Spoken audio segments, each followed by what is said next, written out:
అండి ఒక్క నిమిషం మనతోటి కన్నా లక్ష్మీనారాయణ గారు ఫోన్ కాల్ అందుబాటులోకి వచ్చారు. సత్తెనపల్లి శాసనసభ్యులు కన్నా లక్ష్మీనారాయణ గారు నమస్తే అండి. నమస్కారం.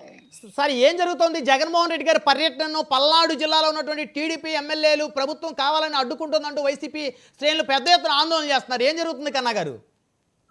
పూర్తిగా 100% అవాస్తవం అండి. ఎస్పీ పర్మిషన్ ఇచ్చాడు, రిస్ట్రిక్టెడ్ 3 వెహికల్స్ 100 మందితో మీరు వచ్చి పరామర్శించవచ్చు అని.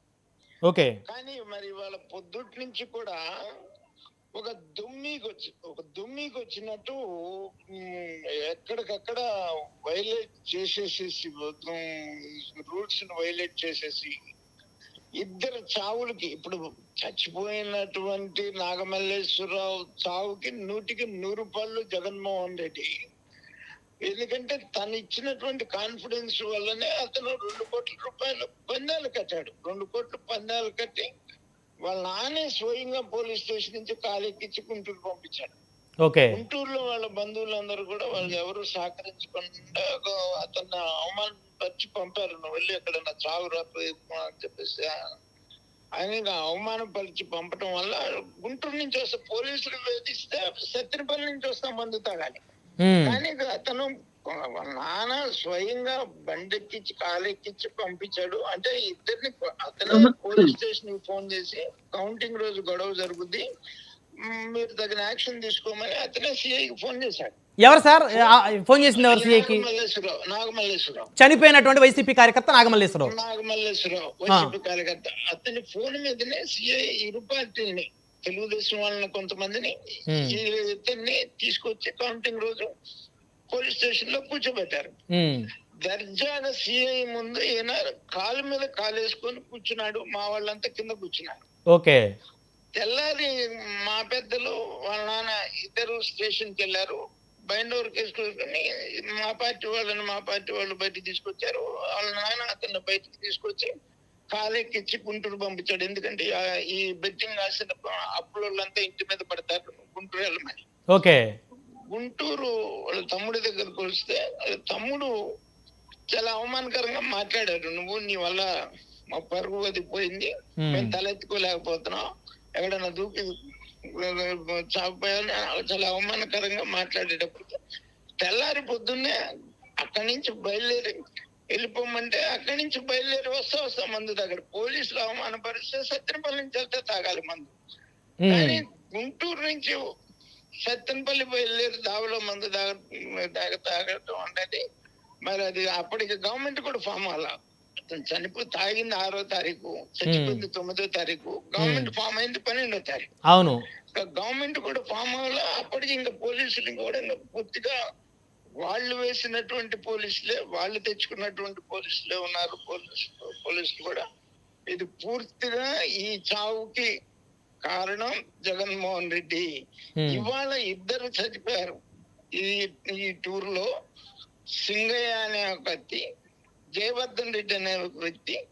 వీళ్ళిద్దరు చావుకు బాధ్యత కూడా జగన్మోహన్ రెడ్డి వహించాల్సిందే.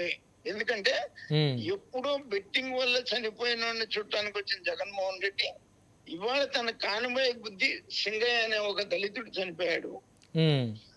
వీళ్ళు గన్మన్లు గుద్దితే పడిపోయి జయవర్ధన్ రెడ్డి అనే అతను చనిపోయాడు. అంటే అక్కడ వారి వాహనాలు గుద్దిన తర్వాత కనీసం వాళ్ళు ఆగి అతనికి దెబ్బలు తగిలి అని చూడలేదా సార్?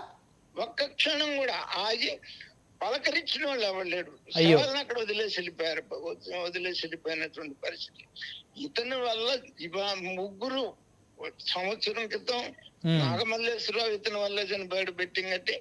ఇవాళ ఇతను ఈ 3 చావులకి జగన్మోహన్ రెడ్డినే బాధ్యత వహించాల్సిందే.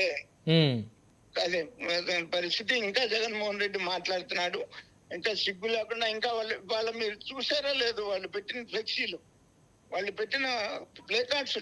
అవును. రాజారెడ్డి రాజ్యాంగం పల్నాడు జిల్లా నుంచే మొదలు పెడతామని ఒక ప్లకార్డు చూశాను కన్నా గారు, అది సోషల్ మీడియాలో వైరల్. అట్లా కాదండి, అట్లా కాదు. రేపు 2029లో మా ప్రభుత్వం వస్తుంది. మా ప్రభుత్వం వస్తే గంగమ్మ తల్లికి బలిచ్చినట్టు తలకాయలు బలిస్తాం లప్పరప్ప అని చెప్పేసి ప్లే కార్డ్స్. మరి ఇటువంటి అరాచక శక్తుల్ని మరి ఏం చేయాలి అనేటువంటిది ప్రజలే ఆలోచన చేయాలి. ఇప్పుడు వాళ్ళని ఎవరు ప్రోత్సహిస్తున్నారంటారు ఆ ఫ్లెక్సీలు పెట్టినటువంటి వాళ్ళందరినీ? జగన్మోహన్ రెడ్డి పార్టీ, లేకపోతే పార్టీ నుంచి, లేకపోతే ప్లే కార్డ్స్ ఎట్లా వస్తాయి? ప్లే కార్డు కావాలంటే మీకు పెడతాను చూడండి. సార్ ఇప్పుడు మీరు అక్కడ అధికార పార్టీ ఎమ్మెల్యేగా ఉన్నారు. సో ఇప్పుడు అక్కడ శాంతి భద్రతలు ఎలాగున్నాయి? మరి మీరేమన్నా అక్కడ బాధితులు చనిపోయినటువంటి కుటుంబాలను పరామర్శించే ప్రయత్నం చేయబోతున్నారా? అంటే చనిపోయిన వాళ్ళు ఇద్దరు కూడా తెలుగుదేశం వైసీపీ యాక్టివ్ పార్టీ కార్యకర్తలు. వైసీపీ వాళ్ళే, ఓకే. వైసీపీ ఒకళ్ళేమో పత్తిపాడు నియోజకవర్గం, ఒకతనేమో Satyanapalli town. Okay sir, okay. చూస్తాను నేను రేపు. నేను సత్యనపల్లి వెళ్ళి ఆ కుటుంబాన్ని పరామర్శిస్తాను. సార్ అయితే నాగమల్లేశ్వరరావు గారి మృతికి తెలుగుదేశం పార్టీకి ఎలాంటి సంబంధం లేదు? 100కి 100 పాళ్ళు. కానీ వైసీపీ అది మీకు అంతగట్టాలని చూస్తుందంటారు పూర్తిగా.